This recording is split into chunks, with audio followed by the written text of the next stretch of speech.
الحمد لله رب العالمين والصلاة والسلام على أشرف الأنبياء والمرسلين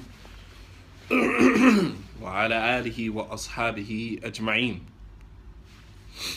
And continuing with the lecture that we started with last week, the dua of the Prophet sallallahu alaihi wasallam, where he said, Allahumma bi'ilmika al-ghayb wa qudratika ala khalq أحيني ما علمت الحياة خير لي وتوفني إذا كانت الوفاة خير لي اللهم إني أسألك خشيتك في الغيب والشهادة.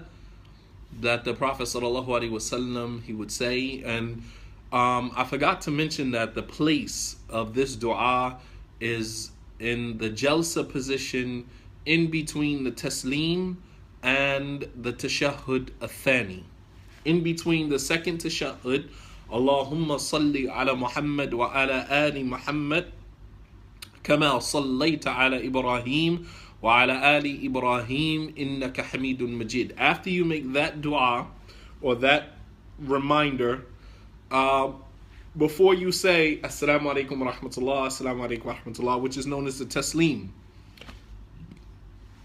in between the Prophet's prayer, the second one, and the taslim, after you finish the Prophet's prayer, before you make the taslim, you can make this dua. Or you can make any dua. If it's the obligatory prayer, then the dua should be in Arabic. If it is a sunnah prayer, then you can make the dua in any language that you like. All right, but in the five obligatory prayers, the dua should be made in Arabic. Everything should be in Arabic. So we started with the dua where the Prophet sallallahu alaihi wasallam, he said, "O Allah, by your knowledge of the unseen and your power over your creation, I ask you for or give me life so as long as you know that living is better for me, and to take my life so as long as you know that death is better for me. O Allah, I ask you for fear of you, a perpetual state of fear of you, fil ghaybi wa shahada, in public and in private. In public and private. And we talked about that in the last lesson. This lesson, we come to the next line. Wa as'aluka kalimatul haqqi fi ghadabi wal rida. And I ask you for the ability to say the truth, whether I am angry with a person or I am pleased with the person. Whether I'm angry with the person or I am pleased with the person. So this is line number 4. All right. O Allah, by your knowledge of the unseen and your power over your creation. We said from this, we understand the concept of tawassul, calling on Allah subhanahu wa ta'ala by his beautiful names and attributes. One of the etiquettes of dua, which is to start off by praising Allah instead of just simply asking for what you want. Number 2, tafweed al-amr ila Allah, putting your affairs in the hands of Allah, asking Allah that if you know that life is better for me, then give me life. And if you know that death is better for me, then give me death. Then allow me to die. Take my soul. Basically putting that affair in the hand of Allah subhanahu wa ta'ala, which is called tafweed. Tafweed al-amr ila Allah, ufawwidu amri ila Allah. I put my affairs totally in the hands of Allah subhanahu wa ta'ala. So that's what we got from the second line. The line number 3, O Allah, I ask you for fear of you, whether in public and in private. And we explain what that means, al-khashya, what that word means, and how that plays out, fearing Allah subhanahu wa ta'ala in public and in private. Now we come to the 4th line, as we said that this dua consists of 13 lines. So we're at line number 4, which leaves us with 9 more, inshallah ta'ala. وَأَسْأَلُكَ كَلِمَةُ الْحَقِّ فِي الْغَضَبِ وَالرِّضَى. And I ask you for the ability to say the truth, whether I am angry with a person or whether I'm in a state of anger or in a state of pleasure. So let's talk about this, because this is very important. It affects our marriages. It affects our friendships. It affects so many areas of our lives. Being able to say the truth, whether you are angry or you are pleased with a person. Both anger and pleasure, al-ghadab wal-rida. Al-ghadab wal-rida, both of these are two emotions that most people don't really have a lot of control over. All right, these are two emotions that most people don't really have a lot of control over. They don't have control over their anger, and in some instances they don't have any control over how pleased they are with a person. Their love and their delight and their being pleased with an individual or happy or content with a person sometimes knows no boundaries. All right, meaning we have in America what we call unconditional love. And in Islam, there's no such thing as unconditional love. We have unconditional love for Allah subhanahu wa ta'ala and His Messenger sallallahu alaihi wasallam, but there's no other human being that we have unconditional love for, meaning no matter what the person does, we love them. And because we dislike a person or are angry with a person, doesn't mean that we do not love them, and it definitely does not mean that because you punish a person or because you deal harshly with a person doesn't mean that you don't love them either. So although we do love a person, that love has a limit. It has limits, right? As Ali radiallahu ta'ala anhu, he said, "Habib habibika hawnin ma, asa an yakun baghidaka hawnin ma, yawmin ma, wa abghid baghidaka hawnin ma, asa an yakun habibaka yawmin ma." That you hate a person in moderation, because the one that you hate may one day have to be the one that you love. And that you love a person, وَحَبِّبْ حَبِيبَكَ هَوْنٍ مَا, that you love a person in moderation, عَسَى أَن يَكُنْ بَغِيدَكَ يَوْمٍ مَا, that perhaps the one that you love may one day have to be the one that you have to hate. And because you love them unconditionally, when they're in a situation where you have to dislike them or dislike something about them or correct them about something, you can't do it because your love for them is unconditional. All right?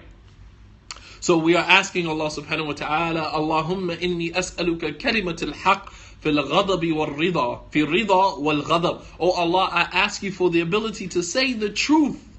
All right, the truth here is the object. The object here is the truth.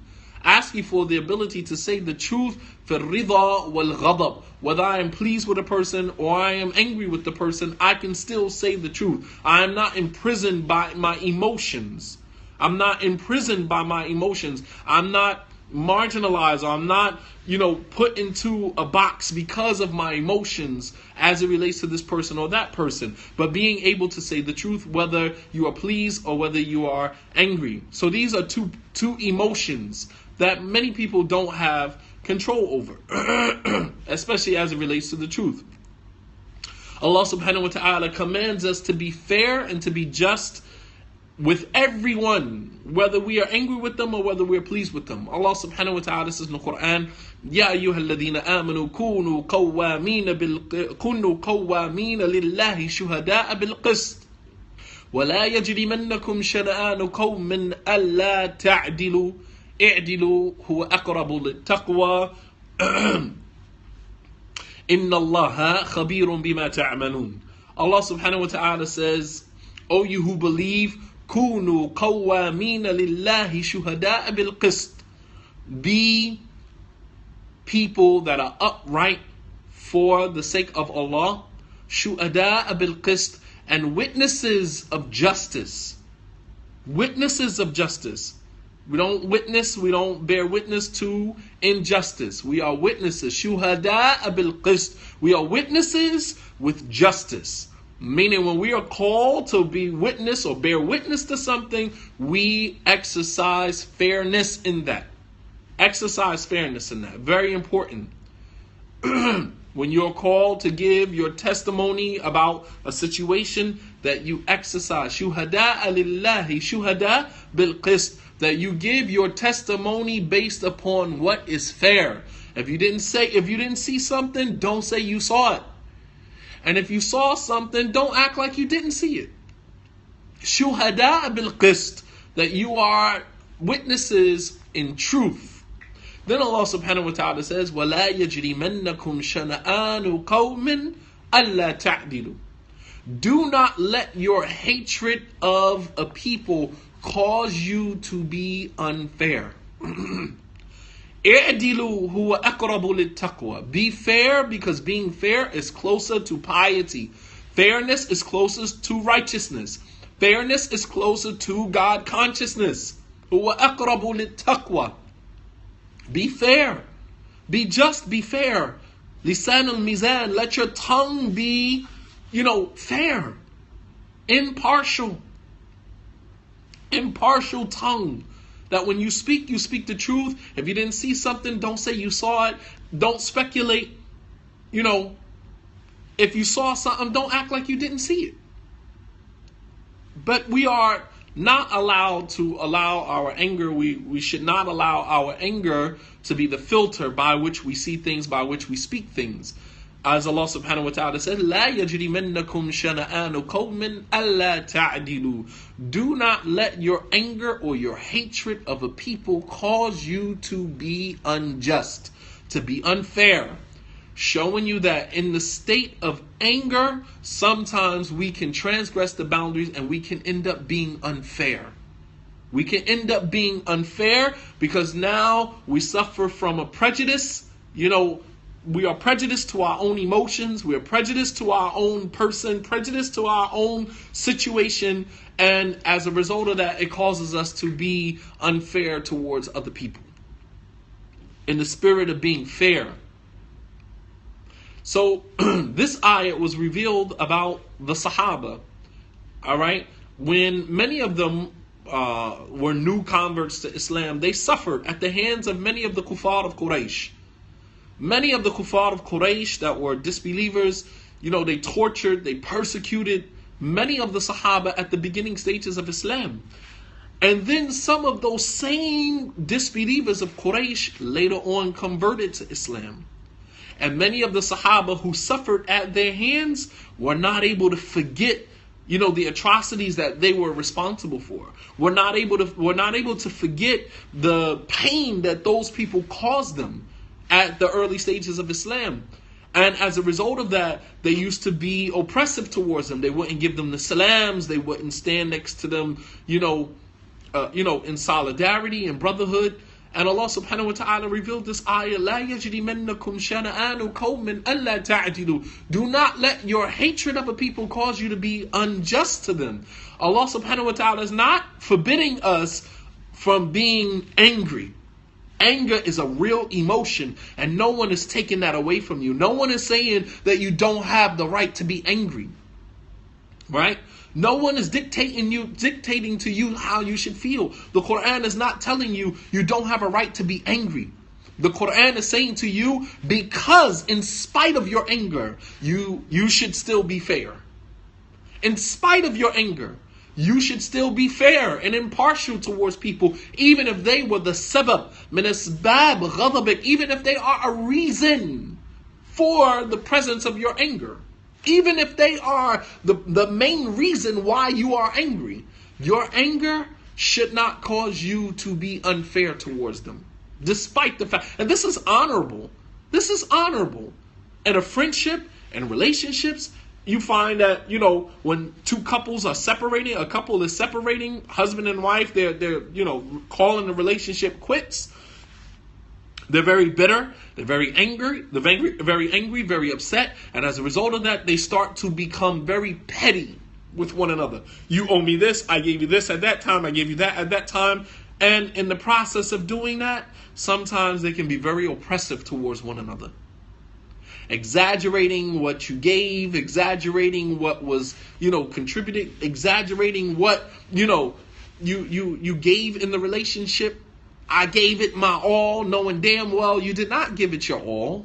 I gave this relationship 150% of myself. I gave this relationship all of myself. So basically what you're saying is that the dissipation of this relationship, the separation that we are suffering from is all my fault. All of it is my fault. You don't take any blame, any share, nothing.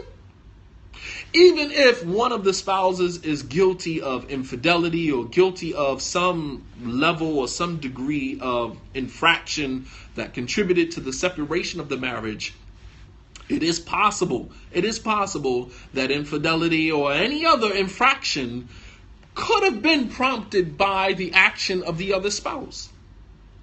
We can't just absolve ourselves of any responsibility. Yes, if a spouse decides to step out on their marriage and decides to, fall victim to adultery, fall victim to, some extramarital relationship, right?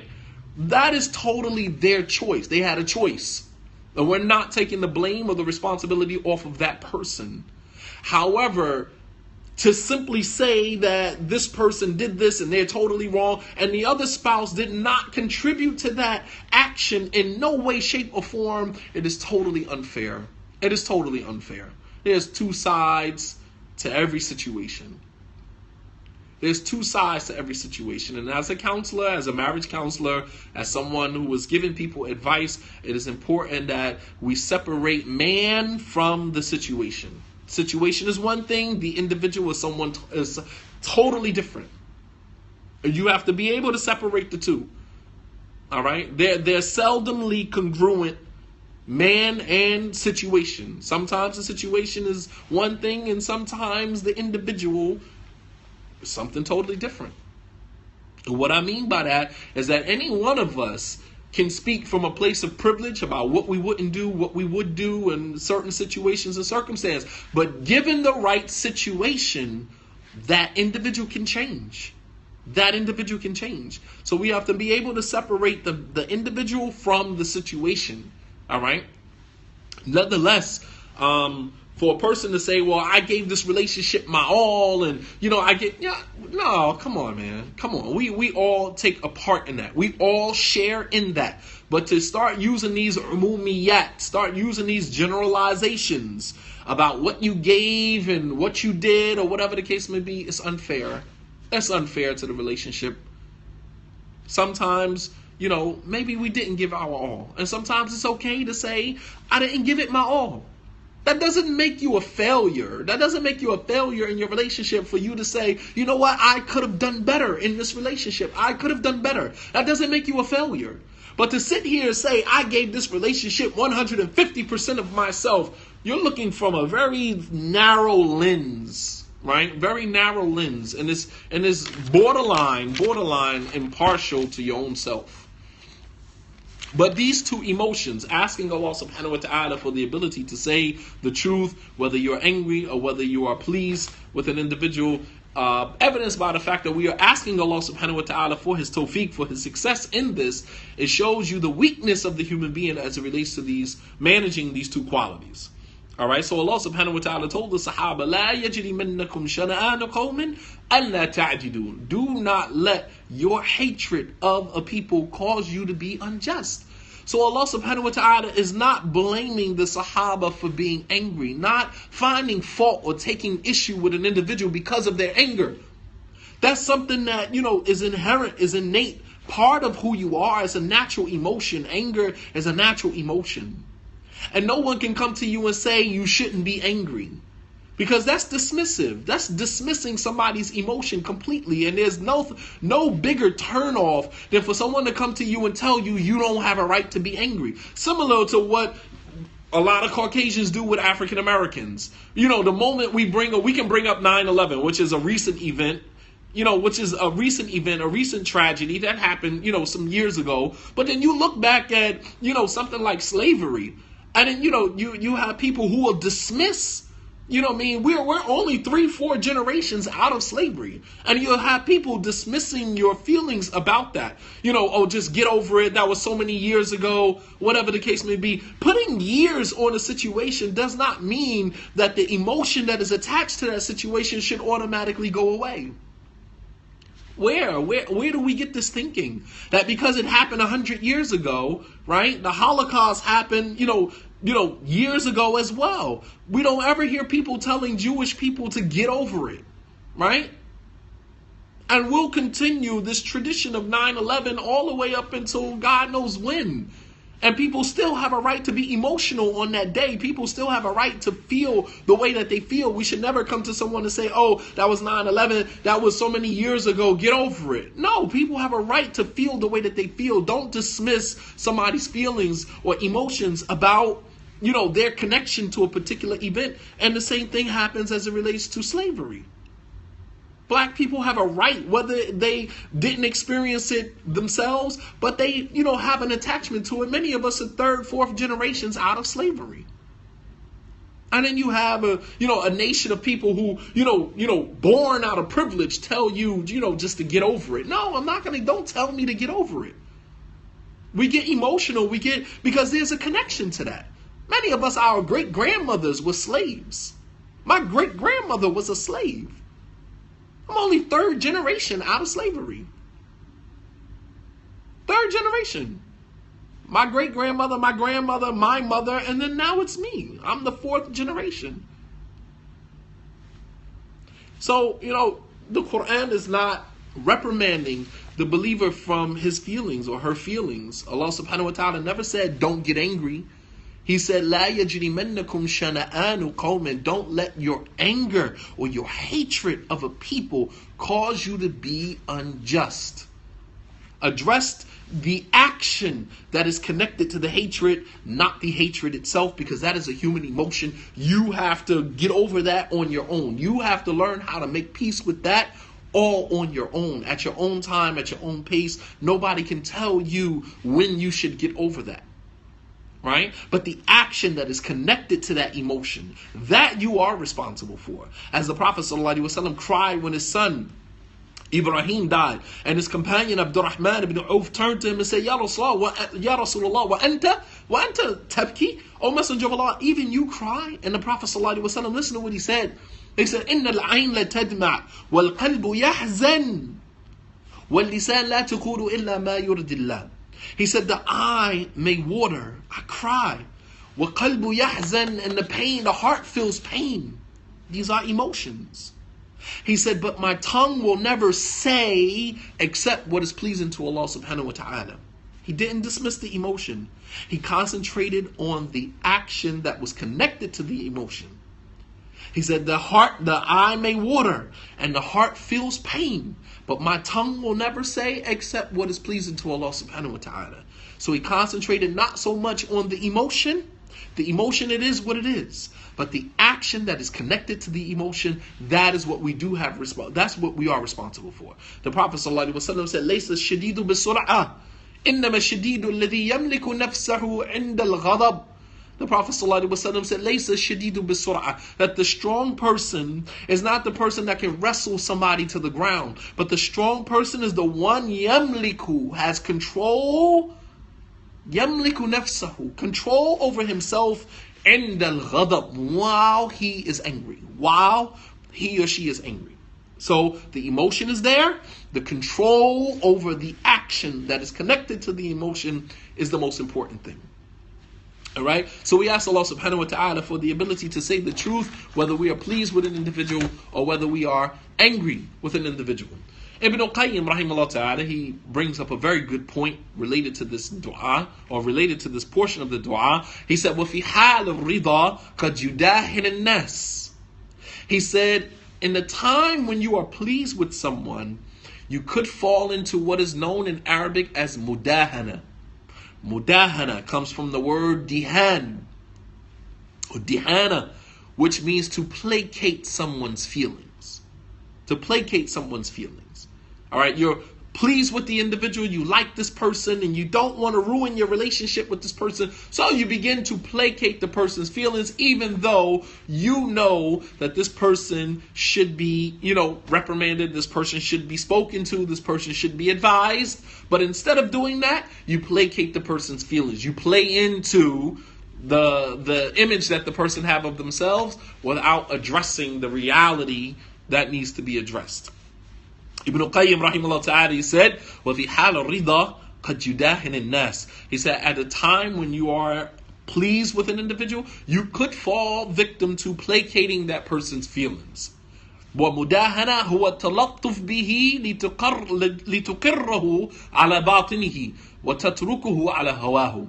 He said, al-mudahana, to placate someone's feelings, it means to flatter or to kiss up to the person in order for them to continue, in order to leave them and let them continue following their desires.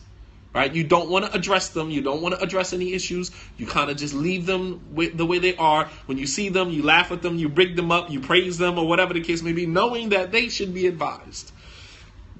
Ibn Hajar al-Asqalani rahimahullah ta'ala, he said, وَالْمُدَاهَنَةُ مَأْخُوذٌ مِنَ الدِّهَانِ وهو الذي يظهر على الشيء ويستر باطنه كمعاشرة الفساق والفاسق وإظهار الرضا بما هو فيه من غير إنكار عليه وهي محرمة منهي عنها.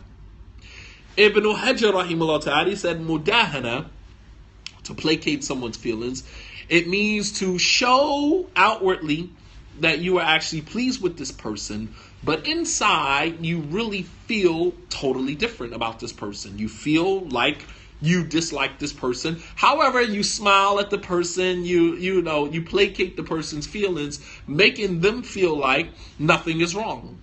Nothing is wrong.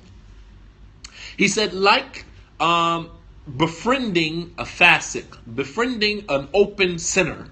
An open sinner. This person drinks, this person smokes, this person has girlfriends or boyfriends, this person parties, this person doesn't pray, this person, a fasiq, individual who just outwardly commits major sins. Trying to befriend somebody like this. So you idhar rida, that you outwardly show that you are pleased with their actions, that you are okay with the way that they carry themselves, without reprimanding them for the things that they do, when in fact you know that what they're doing is wrong, but you don't say anything about it. You continue to befriend them, you continue to be cool with them, with the fear that if you in fact say something to them, it may anger them and you may lose your friendship with them, right? And this is muharrama, it's something that is haram, it's something that we have been prohibited from. Allah subhanahu wa ta'ala says in the Quran to the Prophet sallallahu alaihi wasallam, وَدُّوا لَوْ تُدْهِنُوا فَيُدْهِنُونَ. They want you to disbelieve so they can continue in their disbelief. They want you to, meaning the kuffar of Quraysh, they want you to disbelieve so that they can continue in their disbelief and you will never challenge them or say anything to them about their idolatry. They want to continue worshiping idols, so they would love for you to just disbelieve, be around them. And this was based upon this proposition that they made to the Prophet sallallahu alaihi wasallam. You worship our idols one day, and we'll worship your God one day. We just want to continue living our lives on idolatry, and we don't really want you to say anything about it. So we want you to kind of worship our idols one day, we worship your idols one day, and and we can just kind of all get along like this, right? And you'll find many, Islamic clergy, Islamic leadership, Islamic, imams, Muslim leaders in America that kind of fall into this category as well. They placate the feelings of Christians, Jews, and other faith-based communities, right? The LGBT community, right? That's a big one. That's a big issue. You have Muslims, Muslim imams, famous, well-known imams, clerics, whatever you want to call them, leaders in the Muslim community in America who years ago took a strong stance against homosexuality and the LGBT community, and today are singing a new tune. Today have taken a different position. Today have begin to placate the feeling we're all human beings and we should all be treated equal and all this other kalam, right? Which, as Ali ibn Abi Talib radiallahu anhu, we say kalimatul haqq urida biha batil, that it is a true statement. We are human beings and we all should be treated, based upon our humanness. Right? Kalimatul haqq urida biha batil. It is a true statement, but the intention behind it, or the goal or the aim behind that comment, is complete falsehood. Complete falsehood. We're not saying that because we actually believe the LGBT community are human beings and should be treated equal. Whereas, some are saying that because by saying that, you kind of get them off your back and, you are allowed to continue, to move forward in this, whatever realm of, Islamic leadership or da'wah you believe that you're going in, without actually saying the truth of the matter. They can't get in a public platform, either because they're working with major Islamic organizations that have given them a platform, that have given them the name and all of the followers, the millions of followers that they have on Twitter and on Facebook and all these other places. They have those things because of their connection to these organizations. Wallah al-Azim. Many of them as imams would not have these followers, would not have this recognition that they have, had it not been for their affiliation with these so-called Islamic organizations in America. And they know that if they jump out there and they, deviate from the script that has been given to them, then they're going to be cut off from all of that. Same thing what the Nation of Islam did with Malcolm X. They'll ostracize you, they'll boycott you, they'll cut you off, and they'll, totally disassociate themselves from you because you've deviated from their script. I mean, if that's how you want to live your life as a Muslim imam, as a Muslim cleric, that you want to be always politically correct, and that's how Islam is never politically correct. This is the whole issue with Islam from the very beginning, from the onset of the Prophet ﷺ's mission, giving da'wah. His mission from giving da'wah upset social norms from the very beginning, from the kalima tawheed, just from the word tawheed alone. As I said that, this guy, he's made, جَعَلَ آلِهَتِنَا إِلَهًا وَاحِدًا إِنَّ هَذَا لَشَيْءٌ عُجَابٌ. There he has made all of our gods one God. This is an amazing thing. This is a strange and weird thing, right? Tawheed alone goes against the social standard, the social norm of society. He upset the social norm. So being politically correct is actually inconsistent with Islam.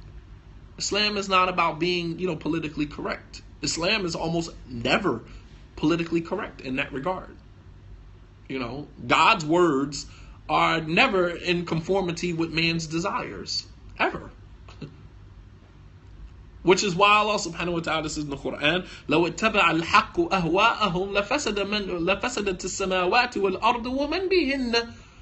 Allah subhanahu wa ta'ala says that if the truth that Allah reveals, God's word, God's commandments, had been in accordance with the desires of mankind, everything in the heavens and the earth would have been destroyed and corrupted.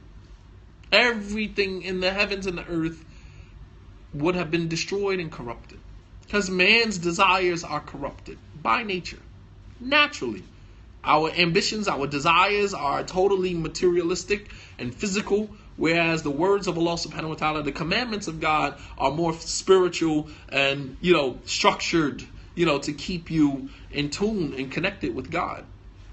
So Allah subhanahu wa ta'ala says that if the, revelation had been in accordance with, the desires of man, then everything would have been everything would have been corrupted and destroyed. Showing you that God's words are never in conformity with the desires of man. So therefore, in most instances, when a Muslim preacher or cleric stands up, without any, external connections to any organizations or any, affiliations or whatever the case may be, and he says the truth, in most instances, he's going to find himself by himself. He's going to find himself, being, not politically correct, and therefore people are going to disassociate themselves with him, from him. And we've seen this story play out many times with many people, and I don't have to necessarily say any names, but we know Muslim imams, leaders, da'is that have come and have gone, have disappeared from the da'wah scene simply because, they spoke a truth that the people weren't really ready to hear. I mean, it is what it is. Nonetheless, Allah subhanahu wa ta'ala says, وَدُّوا لَوْ تُدْهِنُوا فَيُدْهِنُونَ. They want you to disbelieve so that they can disbelieve. They want you to agree and placate their feelings and let them continue living their lives without you saying anything to them. Ibn al-Qayyim rahimahullah ta'ala continued, he said, وَلَمَّا كَانَ أَكْثَرَ النَّاسِ إِنَّمَا يَتَكَلَّمْ بِالْحَقِّ فِي الرِّضَى فإذا غضب أخرجه غضبه إلى الباطل وقد يدخله أيضا رضاه في الباطل. سأل الله جل وعلا أن يوفقه لكلمة الحق في الغضب والرضا، ولهذا قال بعض السلف لا تكن ممن إذا رضي أدخله رضاه في الباطل وإذا غضب أخرجه غضبه من الحق. Ibn al-Qayyim rahimahullah ta'ala, he said, so the fact that most people, when they speak, إنما يتكلم بالحق في رضاه, most people, they only say the truth when they're pleased with you. They only say the truth when they are pleased with you. So now we're talking about the other end, where a person is extremely angry and they no longer have the ability to say the truth, right? He said most people speak أكثر الناس إنما يتكلم بالحق في رضاه. Most people speak the truth only when they are pleased with the person. Meaning, they'll meet you where you are as long as they are pleased with you. But the moment they become angry with you, they begin to exaggerate, they begin to say things about you that are not truth. As the Arabs, they have a saying, وَالْعَيْنُ السَّخْطِ, that the eye of hatred, the eye of displeasure, it sees all of your flaws. تُبْدِي الْمَسَاوِي. عَيْنُ السَّخْطِ تُبْدِي الْمَسَاوِي. That the eye of hatred, it sees all of your flaws and your mistakes. وَعَيْنُ الرِّضَى, and the eye of pleasure doesn't see any flaw or mistake in you. Like when you cool with a person, you don't see nothing they do to be wrong. The moment you're angry with them, you can see every single flaw in the person. You do this, you do that, you start pointing out some of the more intricacies of their, the nuances of their flaws, right? We pull all of those things out the moment we become angry with the person. But as long as we are pleased or happy with an individual, we don't see anything they do wrong. They can't do no wrong. If someone was to come to you and say, hey, listen, this person that you hang with, they do this, you should advise them about that. You say, oh no, we'll defend them to the end because we are highly pleased with the person, so therefore we don't see anything wrong with them. But the moment we become angry with them, we see everything. Everything. وَالْعَيْنُ السَّخْطُ بِدِي الْمَسَاوِي. That the eye of hatred, it sees all flaws. All flaws.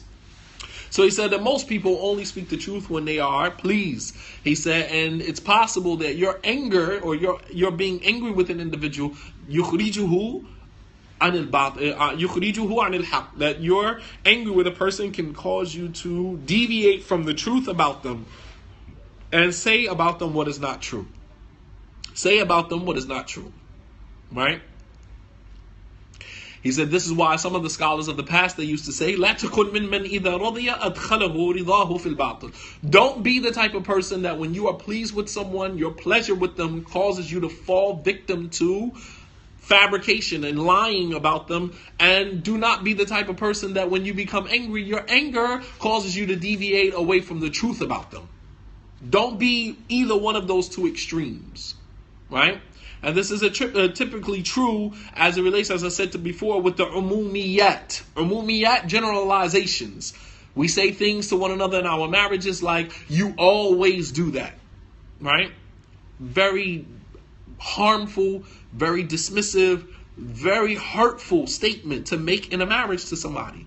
You always do that, right? You always do that. And maybe some people are not affected by umumiyat. I am. I'm one of those people. Don't generalize with me. If I did something and if I said something, then call me on that. But don't generalize. Don't say I always do that, because I'm one of those people. I pay attention to language. Language means something to me. It's not just words. I live with my language. I live with words. So as an author, as someone who writes books, words are powerful. They mean something to me. They're motivators, right? And they are also vibe killers as well. So words are not just words when it comes to me. You don't just say whatever you say and I just let it go like that. No, I'm going to make you own your words. If you said this, this, and this, then I need you to explain that to me, right? It's like, when a person comes to you and say, oh, you should follow the scholars. Okay, what do you mean by follow the scholars? Oh, don't play, coy with me. You know what that means. We can stick to this. No. Explain that to me, because I don't follow jargon. You have to explain that to me. If you want me, I'm not one of those people that you can just say whatever you want to say to them and I just jump on the bandwagon. It doesn't work like that. You have to explain that to me. We have to have a dialogue. We have to have a conversation. So a lot of times when people approach you like that, and that's the type of person you are, they just dismiss you. You're a deviant. You're a stray anyway. I don't want to talk to you. No, it's not that you don't want to talk to me. It's just that you don't want to explain yourself. Why? Because you jumped on the bandwagon following the jargon that was passed down to you from individual to individual, and you just roll with it. I'm not that person. No, you have to explain that to me. You have to take some time out of your schedule. Don't just walk up to me and say, oh, the scholar said this, or, I read this, sheikh said this, or this one's, no. Slow down. You got to explain that to me. What did he say? Why did he say it? Where did he get his evidence from? No, I want you to give me the whole rundown, because language is important to me. I don't just follow jargon. It's not just jargon, And for many years in the Muslim community, I felt like an outcast. I felt like being like that, it was something wrong with me, because the vast majority of Muslims weren't like that. Muslims have a tradition. African American Muslims, foreign Muslims, you name it. In the Muslim community in America, we have a tradition of just following the jargon. This is what is said. This is what we do. And I'm sorry, I don't function like that. And for years, as a new convert, I used to think something was wrong with me. I used to think that, maybe I am astray. I don't know. Because I just don't follow the jargon like that. It doesn't work for me like that. You have to explain what that means. And you have to make sure that I understand. Even when I was a student in the university, sometimes you would go up to a sheikh and you would ask him a question, and then he just throw a blanket answer at you, and you're like, well, I don't really understand. It's like, how don't you understand? I don't understand. Explain it to me. هذا معروف. No, ما في معروف. ما في شيء اسمه معروف. لازم تفصل. لازم. There's no, this is well known. I ain't no well known. Now you're going to explain that to me in detail, what that means. Or I'm going to go somewhere else and get another explanation. But you're not going to just tell me, this is well known and I shouldn't have to explain that to you. Nah, you're going to explain it to me. The origin of man is ignorance until you teach him. Don't just assume that because I'm a student of knowledge, I automatically know. No, the origin of man is ignorance. Until you teach him. Right. So this is especially true with the umumiyat, with generalizations like you always do that or you never do this, right? Never, always. These are what are known as generalizations, umumiyat. Very dangerous in any relationship. In a marriage, friendship, any relationship, man, to use these generalizations, man, is dismissive. They're haram, number one. They're haram because they're exaggerative, right? Mubalagha. They exaggerate the situation, because if we had to ask you every single time, he does this all the time. There's not one exception to the rule where the person didn't do that. Where you could say, sometimes you do this, many times you have done that, as opposed to saying all the time. And as a writer, when you write, you can't use generalizations unless you have empirical evidence.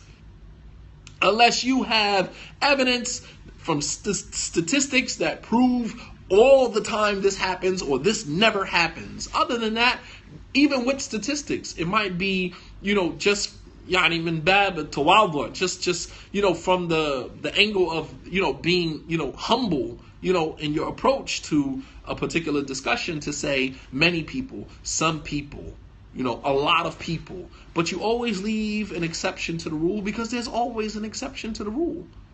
And that exception that reads that will feel like, okay, he's not actually including me in that because I am an exception to the rule. Everyone likes to think, many people like to think that they are exceptions to the rule. And I just used it right here. Many people. As opposed to saying everybody likes, and as a younger imam, as a younger da'i, I remember, giving lectures and things like that and using these generalizations all the time. All of the sisters do this. All of the brothers do that. Until I had a sister come to me one time and she said, it would probably be a good idea if you said some brothers or some sisters, because not everybody does that. And it's exaggerative for you to say that. And from that day forward, it really resonated with me that I do that. And I need to kind of, tailor my language to the people that I'm talking to, right?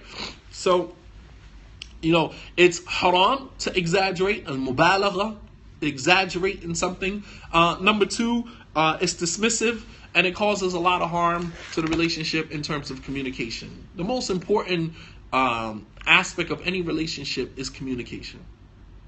And once the communication in a relationship breaks down, everything else just comes, falling on top of it, tumbling down. Communication is key in any relationship. So there's something, along with mudahana, along with placating someone's feelings, there's also something permissible in our religion, which is known as mudarat. Mudarat, which is basically the opposite of placating someone's feelings. And I'm racking my brain for the exact terminology for it in English. But mudarat, and maybe when we open up the chat, maybe one of you can assist me with that. But mudarat means basically is that the difference between mudahana and mudarat is mudahana, or placating someone's feelings, ala hisab ad-din, is you're doing that at the expense of your religion. While mudarat is that you are placating someone's feelings ala hisab ad-dunya, just based upon some worldly issue, not based upon deen. All right. قال ابن القيم رحمه الله تعالى ومدارات صفة مدح المداري يتلطف بصاحبه حتى يستخرج منه الحق أو يرده عن الباطل. Ibn al-Qayyim رحمه الله تعالى said mudarat, it is that a person is gentle with his companion that may be mukhti, that may have done something wrong, in hopes of bringing some truth out of him, or returning him back, or getting him away from whatever indecent character that he has begun to fall victim to. All right, as Allah subhanahu wa ta'ala says in the Quran, "Idfa' billati hiya ahsan, fa idha alladhi baynaka wa baynahu adawatun ka'annahu waliyyun hamim." As Allah subhanahu wa ta'ala says in the Quran, "Idfa' billati hiya ahsan," repel evil with what is better. Meaning, do not fight fire with fire. All right, people who fight fire with fire usually end up with ashes. Right, there's nothing good that comes out of that. So when a person is imprudent, or maybe disrespectful to some degree towards you, then you exercise, the opposite. The opposite. So while a person is yelling and screaming at you, maybe you're talking calmly to them. As a person is using profanity, then maybe you are not returning that with with usage of profanity, but you are actually talking to them, dignified. If a person is acting indignant, towards you, then maybe you are acting decent towards that person. So you're doing the opposite of what they're doing to you, in hopes that you can calm the person down and you can get to the bottom of the situation and you can come out with a healthy outcome. All right? Smile, with the person, even though you may know that this person is dead wrong, but you're trying to get to a point. All right? As Abu Darda radiallahu ta'ala anhu, one of the companions of the Prophet sallallahu alaihi wasallam, he said, إِنَّا لَا نُكَشِّرُ فِي وُجُوهِ أَقْوَامٍ وَإِنَّ قُلُوبَنَا لَتَلْعَنُهُم. Abu Darda radiallahu ta'ala anhu, he said that we might smile in the face of people, showing our teeth, grinning in the face of people, وَقُلُوبُنَا تَلْعَنُهُم, while our hearts curse them. While our hearts curse them. So you might dislike something about them, but you smile because you're trying to get to the bottom of the situation. Sometimes you might be counseling a couple or whatever the case may be, and the sister may have told you ahead of time that the brother hit her or whatever the case may be. And then when the brother walks into your office for counseling, you have to smile and you have to be cordial with them. And I'm guessing that's a word that could be used as a synonym to it, to be cordial with people. To be cordial with. So being cordial with someone is different than placating someone's feelings, right? Placating someone's feelings is meaning that you don't really want to tell them about themselves, right? So you just laugh and smile and you go along with it, right? Being cordial with someone is, being muta'addib. You have adab. You're exercising the Islamic etiquette with the person, despite what you know of this person's infraction, or despite what you know of this person's, imprudence. You know that. But yet you are still being dignified with them. You're being muta'addib. You're exercising adab with them for the purpose of reaching an end result that will be healthy, that will be good for all. So a sister may call you and say, my husband beat me, my husband, hit me, my husband did this. And quite naturally, there's something inside of you that you feel a certain type of way about this brother because of that. Regardless of what the situation is, nothing ever warrants a man punching a woman or hitting on a woman. Nothing warrants that. If in fact, as Allah subhanahu wa ta'ala says in the Quran, سَرِّحُوهُنَّ بِالْمَعْرُوفِ أَوْ فَارِقُوهُنَّ بِالْمَعْرُوفِ, that you take the woman back in kindness or you just let her go in kindness. Let her go in kindness. But never does a situation warrant a man putting his hands on a woman. So if a woman called and say her husband put his hands on her, quite naturally you feel a certain type of way about him. But you still have to help them resolve the problem. You have to help them reach, a healthy, outcome. So you have to meet with them and you have to not necessarily placate his feelings, but you're cordial with him. Even though you know what you know about the individual, you're still cordial with them because you're trying to help them get to a particular destination. And the only way that can happen is if you exercise, this character of being cordial with them. That's not placating the person's feelings. Totally different from placating the person's feelings. Because you are going to say what you need to say about the person. You're just not going to say it in a way where you are going to ruffle his feathers, right?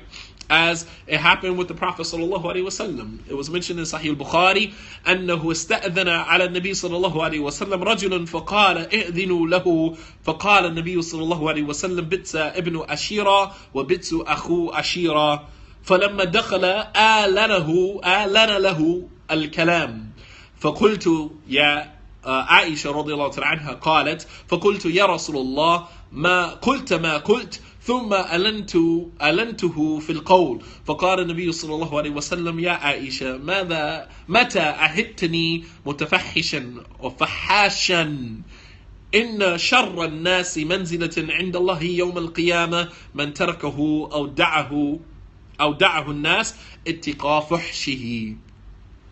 A man asked permission to enter the house of the Prophet sallallahu alaihi wasallam. Listen to this situation, right? Because some of us don't know how to be cordial. We see people that we don't like. We see people that we know things about them that we dislike, and it has to come out in our facial expression. It has to come out in the way we give salams. It has to. Especially as African Americans, we are so emotional, man.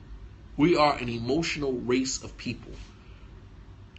Being cordial is not a part of our culture. It's rare to find an individual from amongst us who has an issue with a particular individual, can see them and still be cordial with them, right, until they reach a particular destination. No, we got to let you know, I don't like you, I dislike you, I hate you, you get on my nerves, and I'm going to let you know. Because we think, in our culture as African Americans, to hide that, it's like we're doing some type of treason, like this is some type of khiyana, it's some type of deception. I'm not going to smile in somebody's face knowing how I feel about them. But you don't have to let the person know that you feel that way about them either. And definitely not by telling them in their face, I don't like you, right? That's not going to get you anywhere. That's not even a part of our religion. That behavior is not even part of our religion. A man asked permission to enter into the house of the Prophet ﷺ, to come in his home, his domicile, his place of zen, his place of rest, his place of peace. Right? Your home is sacred territory. Can you imagine you letting somebody enter into your house and you don't like them? And they asking permission to come into your house? Subhanallah al-Azim. Let alone see the person in the street, right? And be cordial with them. We're talking about a person who you don't like, and they're coming to your door asking permission to come into your domicile. Asking permission to come inside your home. The sacredness of a house, of your home. So much so that it's haram for a woman to let an individual in his house, in her husband's house, without his permission. Because a man's home is sacred. Sacred territory. And the only people that should be in a man's home are people that man is pleased with and he gives permission to. Haram for a woman to be married to a man and let anybody into his home without his permission. Even if he doesn't pay rent there, he's still your husband. He's still your husband. It doesn't mean because you pay the rent there or whatever the case may be. Well, you married him, so you're obviously cool with the setup. So if you cool with the setup, then you still got to give him his haq. You still got to give him his rights. If you're not cool with the setup, then just, but you're not going to be married to a person, and because you feel like I'm paying the bills or whatever the case may be, he not going to get his rights. La wallahi, that's haram. Haram ma yajuz. If you don't like the setup, then, make other arrangements. But you're not going to keep a person as your husband and not give the person their rights. This is not cool. All right?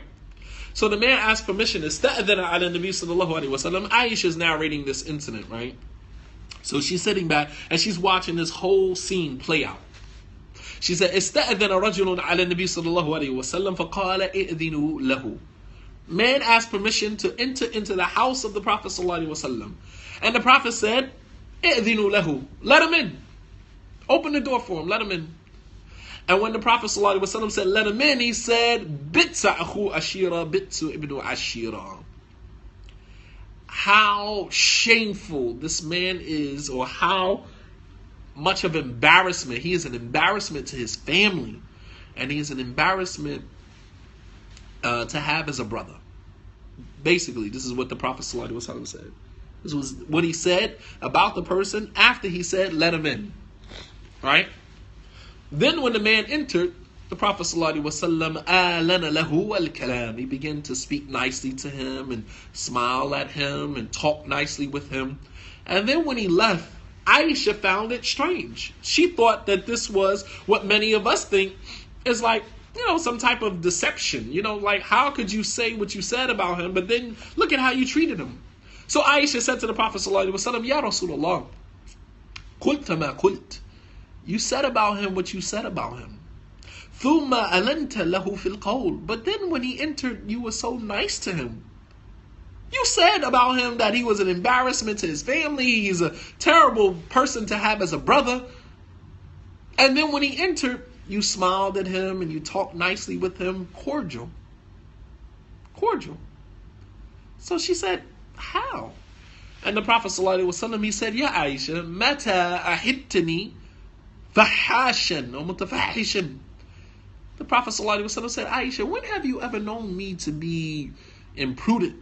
When have you ever known me to be disrespectful? Meaning, I didn't have to treat him the way that I feel about him. I feel like that about him. That doesn't necessarily mean I have to treat him in a bad way. That doesn't mean that I have to be disrespectful to them, right? And the Salafis, they are the worst with this. They are terrible with this.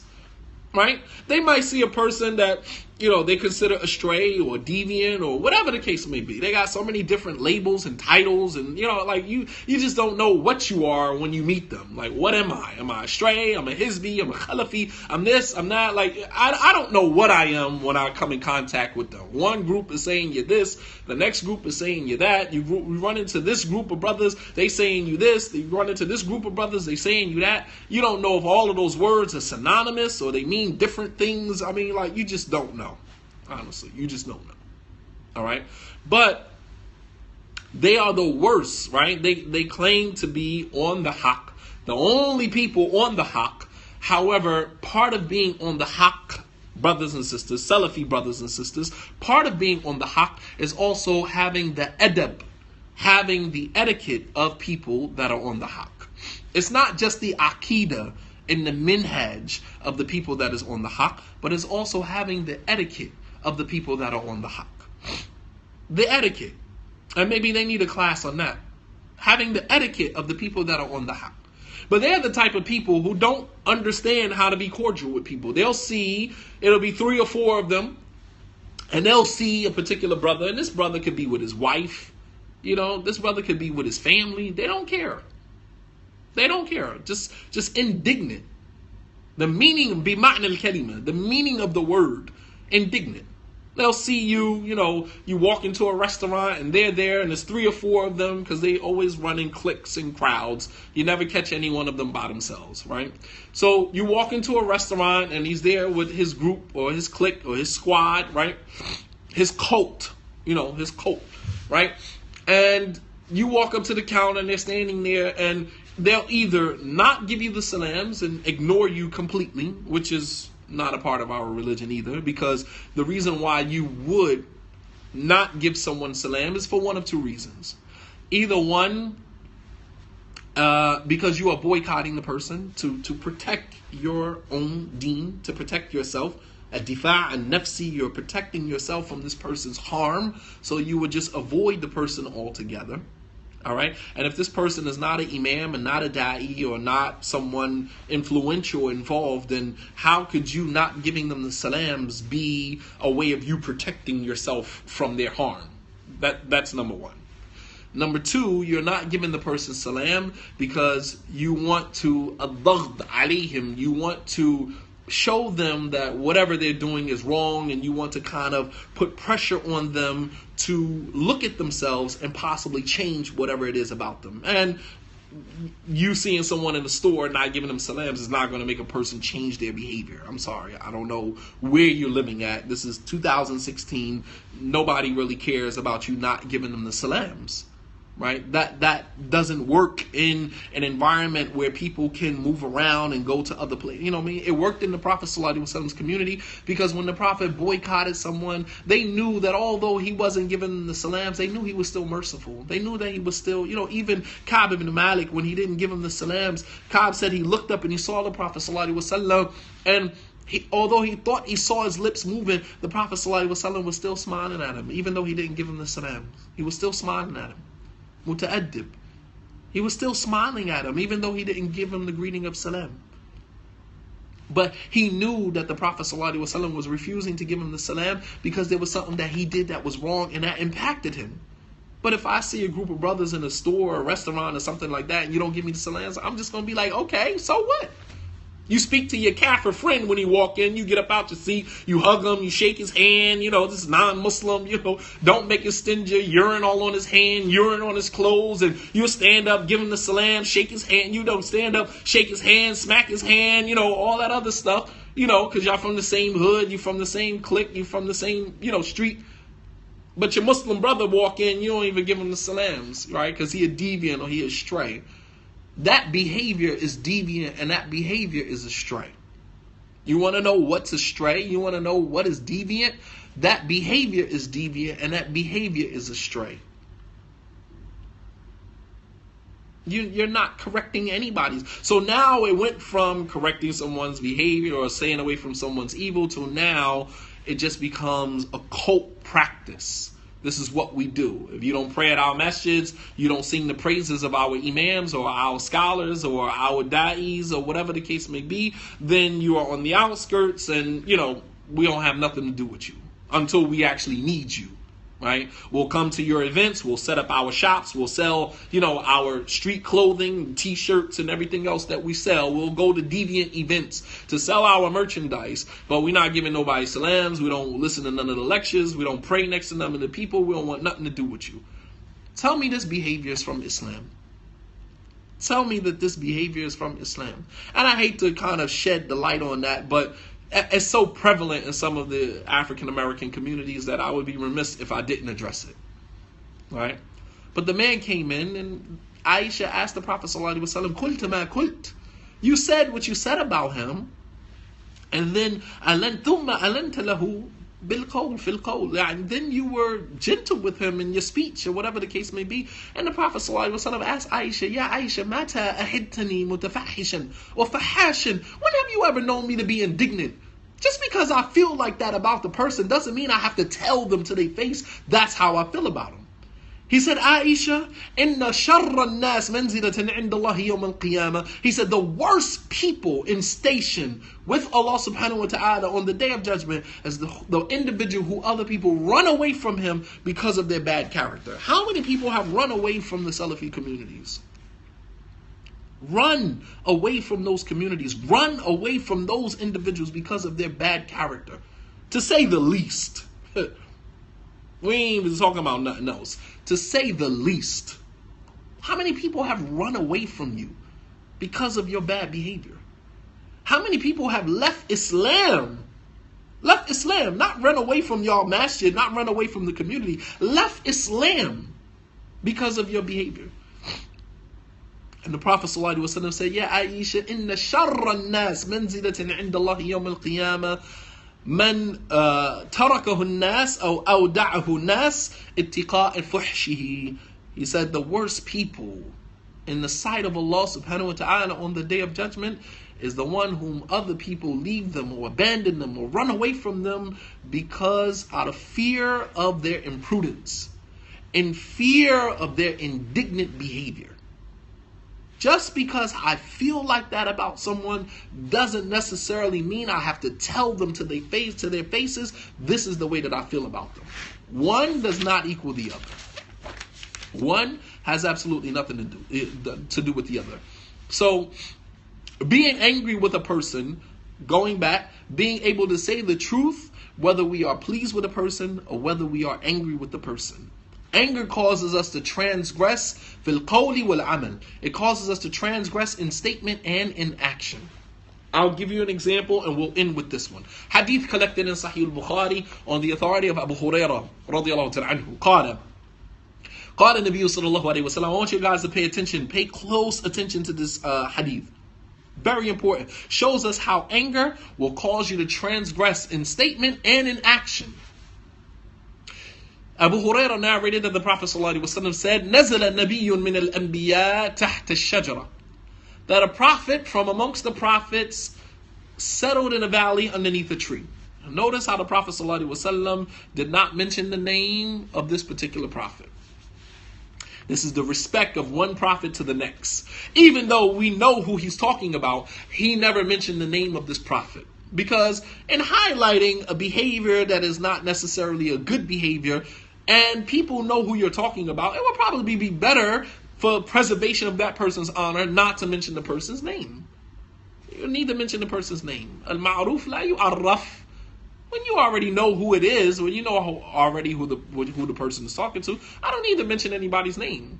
You know, we know that there were only a few prophets who could speak to animals. All right, so we can narrow it down to figure out who he's talking to. All right, talking about. But notice the Prophet ﷺ never mentioned his name. Never said. He said a prophet from amongst the Anbiya, from amongst the prophets.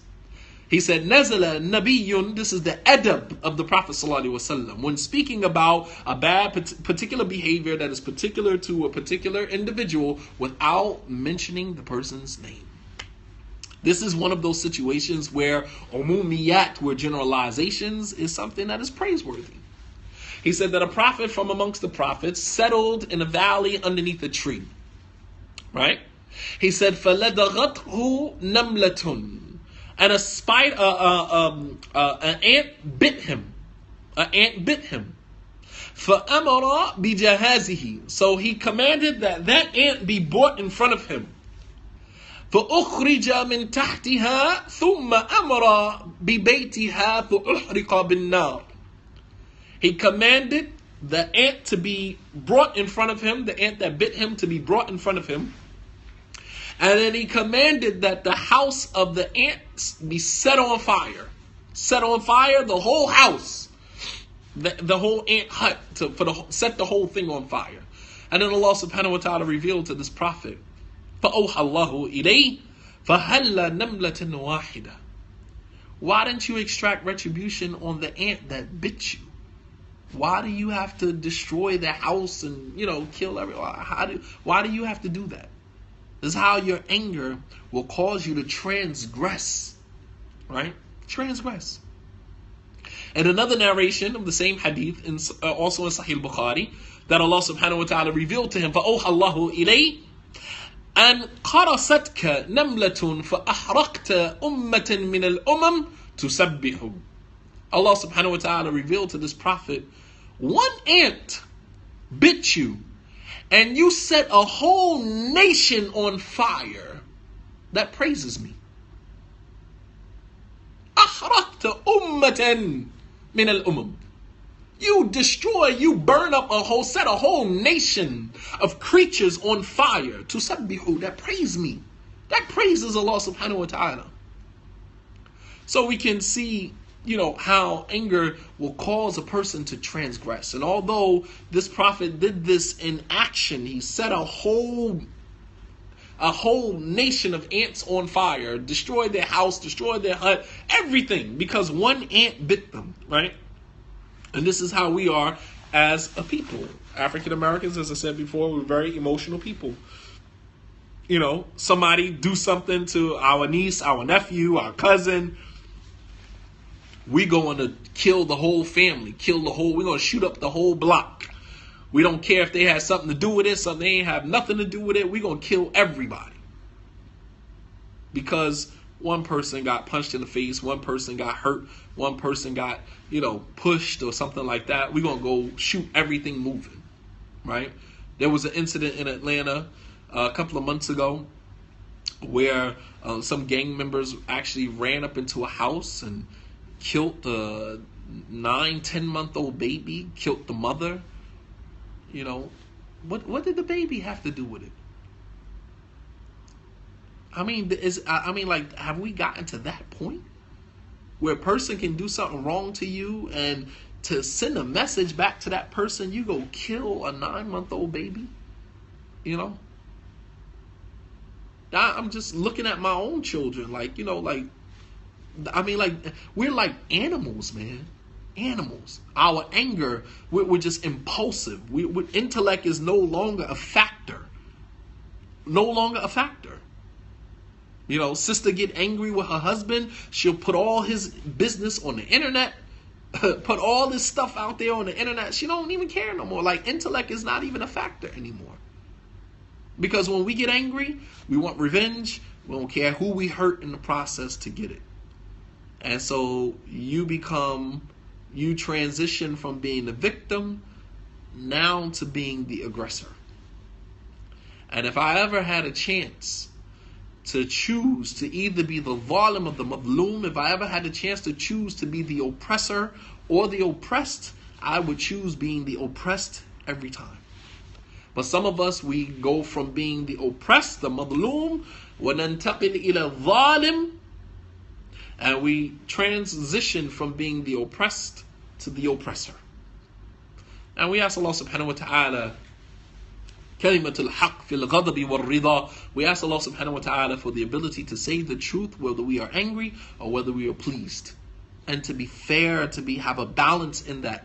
So going back to the beginning of the hadith, the 4 lines that we've covered so far, Allahumma bi'ilmika al-ghayb wa qudratika ala khalq. أحيني ما علمت الحياة خير لي وتوفني إذا كانت الوفاة خير لي اللهم إني أسألك خشيتك في الغيب والشهادة وأسألك كلمة الحق في الرضا والغضب.